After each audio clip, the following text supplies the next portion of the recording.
Cut! Time out. Architect Dax, explain. Mid-grade architecture. You answer the question, ha?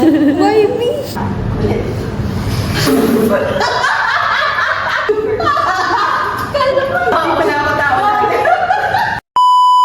So first of all po, thank you po sa pag-accept ng request po namin sa pag-interview. Hello po, ako po si Nicole Flofino. From Naga City po ako. Tapos familiar naman po ata kayo. Yan. Ano si pangalan mo? Ako po si Shamel Ivy Velatario and from Nabak, Camarines Sur. So yun, fourth year architecture students po kami from Bicol University. Ang goal po dito is magkaroon po ng ideas yung mga interested architects or incoming architects na mag-work abroad. Kung ano po yung mga pwedeng ma-experience or yung expected na na challenges po na ma-face pag nandun na sa moment na yun. Ako po si Architect Peña Francia Asis, na ngayon. Pero before, nung nag-exam ako, naging licensed architect, Asis pa lang ako. So, Architect Asis. Mas sikat ako dito sa San Roque ng Architect Asis. So, from San Roque, Iriga City. Mabuhay. Sa firm, actually, yung firm ko is established year 2016. So, umuwi kasi ako dito from Singapore 2014. Tapos yun, nag-establish ako ng sariling company. Actually, before noon, mag-establish ng sariling company, naging freelance architect muna ako. Marami din naman kumuha sa akin since galing daw ako sa abroad. So, modern daw, maganda daw yung mga designs ko. So, nabilib naman sila. Mga clients dito, mostly, they like design and build. So, gusto nila full package na design and then you build. So, na-choose ko dun sa field ng professional practice natin is design and build.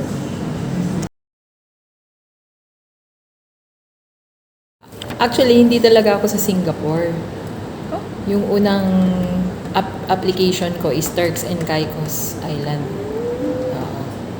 So, na-inspire ako kasi ang hirap ng buhay dito. Nung nag-a-apply pa lang ako ng job, after ng schooling, nag-graduate ako, di ba? So, nahirapan akong kumuha ng job dito. So, kailangan ng 2 years experience muna. So, hindi pwedeng magdaya noon. Yung journey ko is Turks and Caicos sana. So, yun na nga ang hirap ng buhay dito. Hindi ko maatim yung first job ko na landed ako sa MEP. So, MEP means Mechanical Electrical Plumbing. What? Okay? So, nasa boiler room ako. Ang init. So, construction ako. So, pero ako lang mag-isang babae doon sa technical team. Then, lahat sila engineers sa loob ng design room is ako lang yung babae. Just 2 lalaki na naman, AutoCAD operator. So, ako is site inspector. Doon sa Turks and Caicos, yun na yung stepping stone ko. Bakit ako gusto mag-apply abroad? Kasi nahirapan ako doon sa Laguna, which is my first job. So, I wake up 3 a.m. para magbiyahe papunta ng Alabang, then Alabang to Carmona, then Carmona to So, naman sa Makati, ang hirap kasi nasa Taguig ako. Nagkaroon na naman ako ng employer na American. It's American company. So, graveyard shift. Ang hirap kasi maghanap ng trabaho talaga kasi mas maraming magagaling. Ang hinahanap nila yung from prestigious schools like UST, nag-graduate ako sa TIP. So, mahirap yung buhay dito. Mahirap kumuha ng job dito sa Philippines. Maraming competition. Halimbawa, kung UST ka, yun, kagad kukunin UP, dun kukunin ka kagad. And then, noon, may boyfriend din ako. Which is my husband already. So, we had a fight. Then, so, yun, napilitan ako. Since yung mga katrabaho ko noon, nagpupunta na sila doon sa Singapore. Naglakas loob ako na manghiram ng 10,000 pesos. Sabi ko, punta na ako ng abroad. Yun na yung journey ko doon. Greener pasture. Noon, bawal ang fake documents. So, kailangan original documents. So, mahuhuli ka. Kasi pag fake, pwede ka pabalikin sa Philippines kagad. Or pwede kang makulong doon. Sa Singapore is very strict country. Siyempre, kung gusto mo ng trabaho na architect doon, kailangan licensed architect ka dito. So, before ka ma-accredit doon sa Singapore. So, meron dun Singapore board exam. So, kung licensed ka dito sa Philippines, mag-e-exam ka na lang for accreditation doon. And then, you should secure authenticated passports, DFA passports from Foreign Affairs. So, authenticated lahat ng documents like transcript of records mo, GPA rating mo, authenticated siya. So, yun ang sinasabing red ribbon. Then, ipapa-authenticate mo pa yun dun sa DFA. Kailangan po na UAP member. Hindi naman, kasi yung UAPs, hindi naman siya recognized. Doon sa Singapore, meron din naman chapter doon. Yung UAP Singapore chapter. So, So, ang hindi nire-recognize lang ng Singapore is licensed architect ka dito.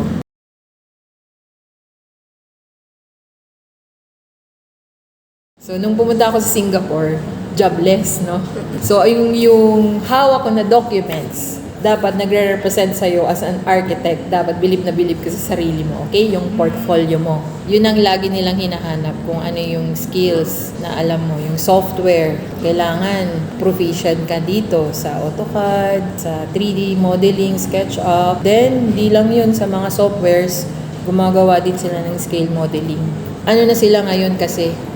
BIM na. So, Revit ang ginagamit doon. So, dapat aware ka din dun. So, more trainings, yung certificate mo, papakita mo din dun. Curriculum vitae mo or yung resume mo, dapat updated siya from the present to past jobs. Yun ang hinahanap nila. Tapos, skills, be precise dun sa resume na isasubmit mo. Tapos, you have to make a research on that company. So, meron ka na dapat background or know-how kung ano yung mga softwares na ginagamit doon. Or ano bang company yun. So, syempre, hindi ka naman mag-a-apply basta-basta. Alam mo yung ina-applyan mo, malay mo, papunta ka sa ibang employer na hindi naman pala doon sa architecturally inclined na company, di ba?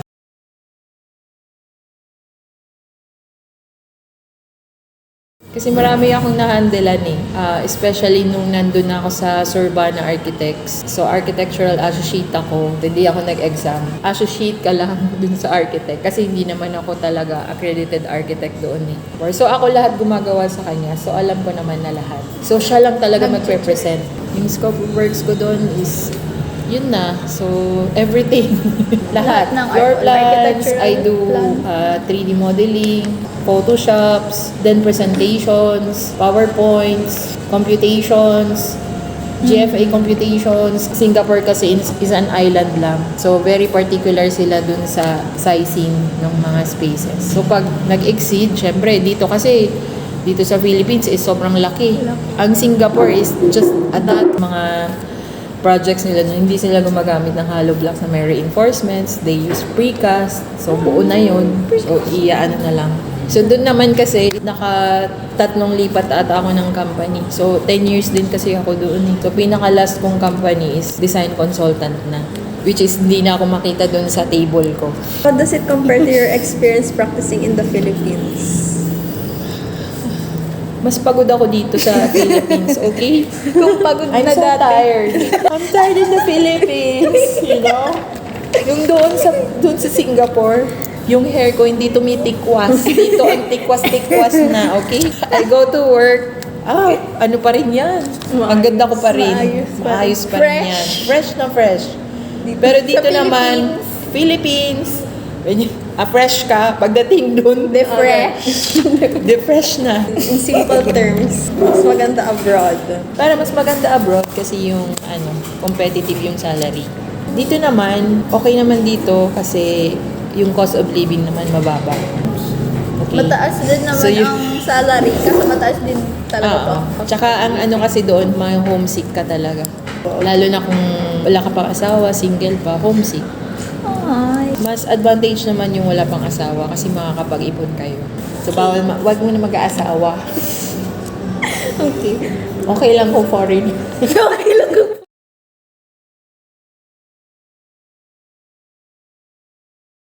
Yung first, bago dun sa work is language barrier or the culture. So, iba yung culture ng Singapore kasi sa Philippines. Masyado tayong magalang, di ba? Opo, Yes po, ma'am. Ma'am, sir, ganyan.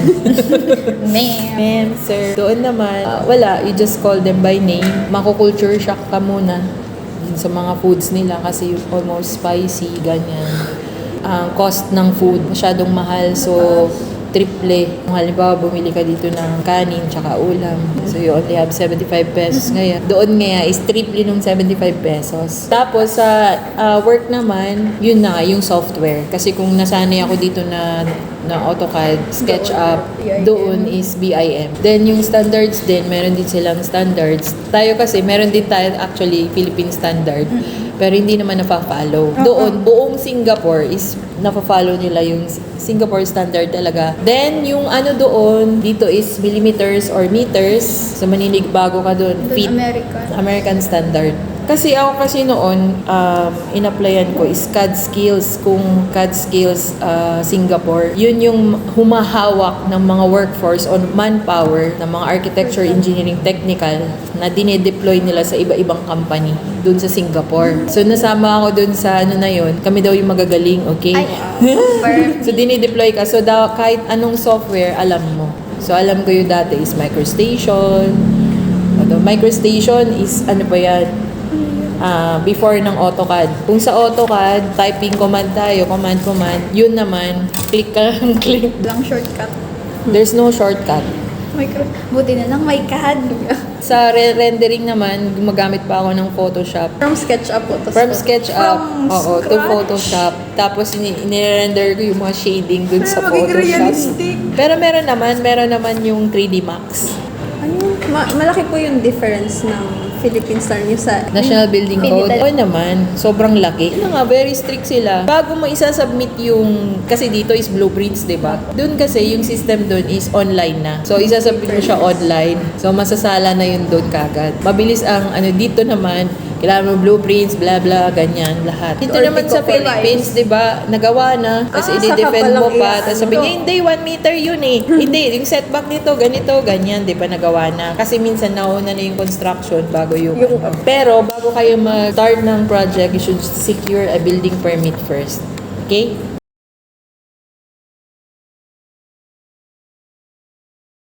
Design approach, masyadong malawak sa Philippines. Consider pa rin nila yung Filipino culture. Yung iba, mas nasusunod yung client kaysa dun sa architect. So, kung ano yung gusto nila, yung client ko is Chinese. So, may mga sarili silang mga superstitious belief. Ganyan. Kasi yung mga Chinese talaga, sila, turin sa akala yung sa business, kasi related yan dun sa business. So, pag halimbawa yung pintuan mo, Magkatapat. pintuan sa labas, sa likod, tapos sa harap, tapos sa gate. Yun nga So, po. parang pasok grasya, labas grasya. As an architect din, magiging ka rin, magsasuggest ka lang, recommend. Dun kasi talaga yung i-compare ko, hindi lang siguro, halos same man siguro sa America or sa Europe o British countries na, kasi yung lahat na nag-work dun sa Singapore, yung mga puti dun is British eh. Maraming Indians.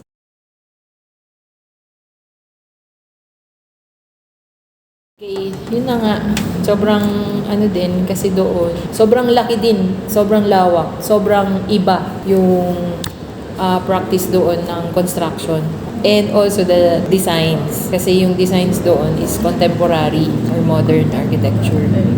Okay, so yung ginagamit na nila doon is more on modern materials na, high-end materials. Which is sa kanila is talagang akala nila yun ang dapat gamitin talaga. Dito naman sa Philippines, kahit na sabihin na pwede, may mura-mura pa ba dyan? Ganyan. Hindi pa pwedeng makamura na lang yung ganyan. Hindi. Doon talaga is standard. Sa Philippines, naranasan ko ako is all around na. So ako na yung architect, ako na rin yung contractor, engineer din minsan. Minsan driver. Hindi naman talaga ako engineer, okay? So, marunong lang tayo sa structure. Pero hindi ko po kinukuha yung civil engineering, okay? So, architect lang po. Pero, we are the mastermind ng floor plans, okay? Hindi po magagawa yung structural designs and computations kung wala yung architectural. Kasi the other day, nag-meeting pa lang kami nung architect, nung engineer, tsaka yung contractor. So, rinesan ko sa kanya yung floor plan. So, meron na ako dun mga konting nakalagay na mga columns, ganyan.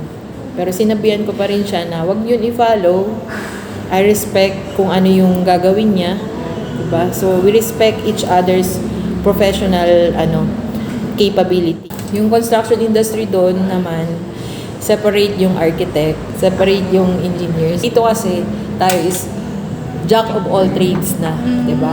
So we do everything. Kasama na siya dun sa pinag-aralan natin sa college, 'di ba? Nag-aaral na tayong plumbing, electrical, tapos structural.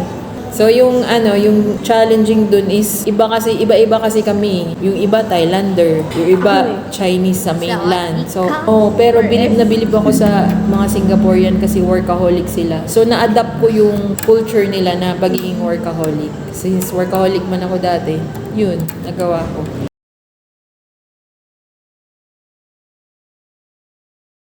How's the working abroad? You tell me.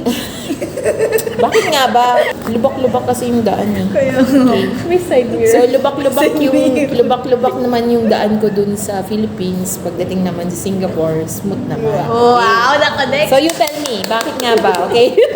Kasi dun sa Singapore is naging mature ako. Independent. So na-shape yung pagiging yung tao, yung pagiging tao. Hindi pala ako tao dati. Na-shape more yung pagiging professional ko. Okay, so pagdating sa Philippines, in-apply ko naman yan dito sa sa mga tao ko. Siguro natutunan din naman sila or what, diba? Huwag kayong magkokontra. Ayun, very strict ako sa lahat. Workaholic, naging independent ako. So yun natutunan ko lahat yun sa Singapore, okay? Thank you, Singapore!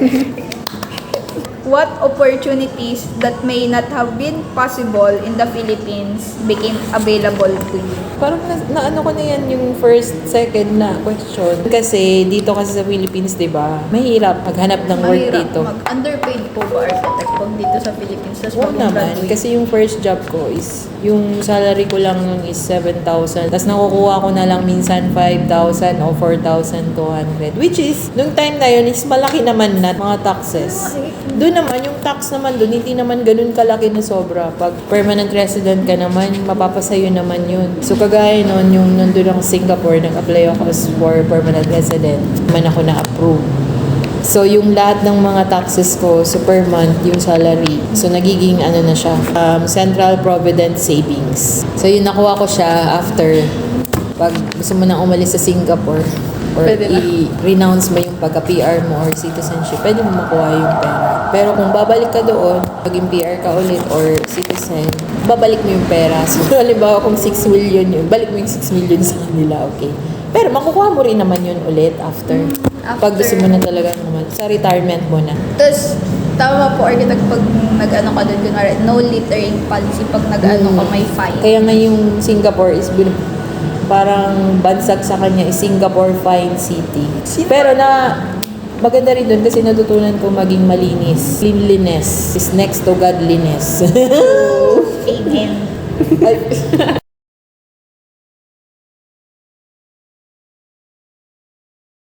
Because, of course, kailangan presentable, di ba? Magpa-sexy, ganyan. Hindi, with pleasing personality.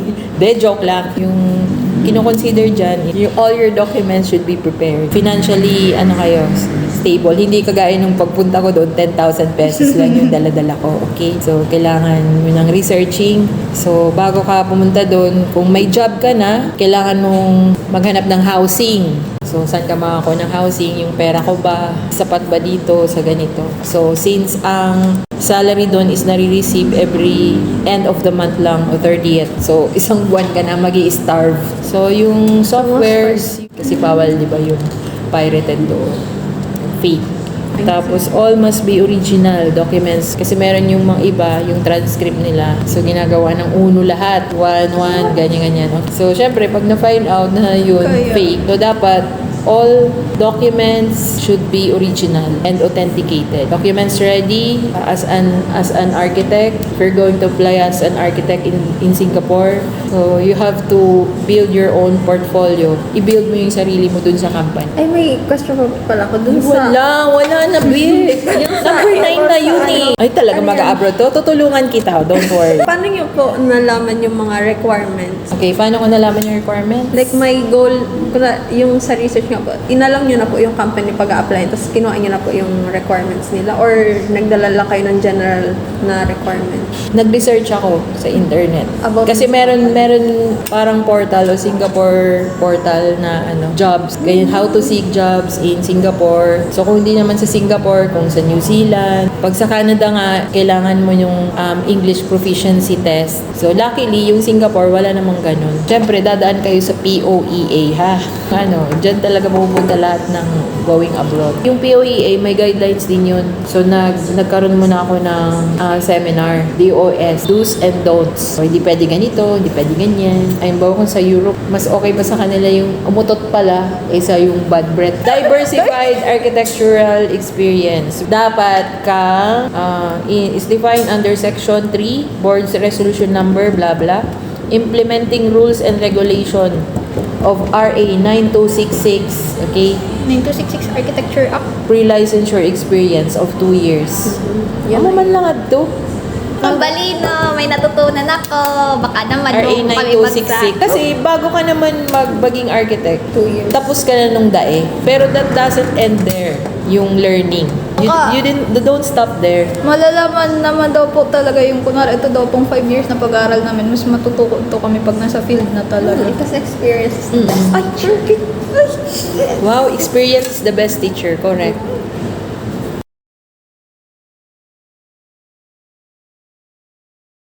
Last question. Thank you for the win. Ang maipapayo ko lang, pag nasa ibang bansa na tayo, ang sinasabi nga natin is, meron yung term yung crab mentality. Okay? So always be humble, always keep your feet on the ground. So kung marami kang learning sa buhay, meron kang ideas, knowledge about architecture, huwag kang mapagod na i-share sa ibang hindi nakakaalam. Knowledge is power. So, pag halimbawa na i-share mo yan sa iba, choose your circle of friends. Okay? Circle of friends. Parang di na sa schooling yan, ha? Pag napunta kayo dun sa maling circle of friends or organization, inom lang inom or good times lagi. Okay? Times lang. So, minsan meron naman kasi tayong mga obligations. Yung iba naman, hindi naman sila pinanganak na golden spoon, di ba? Silver. Silver spoon or golden. Kana ko kaya golden spoon, okay? Golden. Sa kanya, silver spoon. Sige, silver swan. Bronze naman. Ano pag mas mahal? Silver or golden? Di ba golden? No, di ba? Sabi ko sa iyo eh. Comment down below. So, thank you so much. Yan.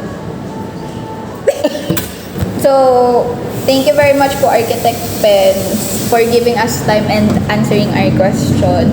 Alam po namin, as future architects, we will follow your advices and learnings from you. So, thank you po. Thank you so That much. ends. I hope and pray na wag mo na kayong mag-asawa, yun lang. Build your professional career first. Wala na yung savings. Yung savings, pinanood na ng sine. Sine, nag-date Oo, na. pinanregalo na ng Pinambili na t-shirt, ng Sapatos. sapatos. motor. Architect, rugangan po ng mga collection ninyo. Kung ako mo naman yung collection na babae. Ano po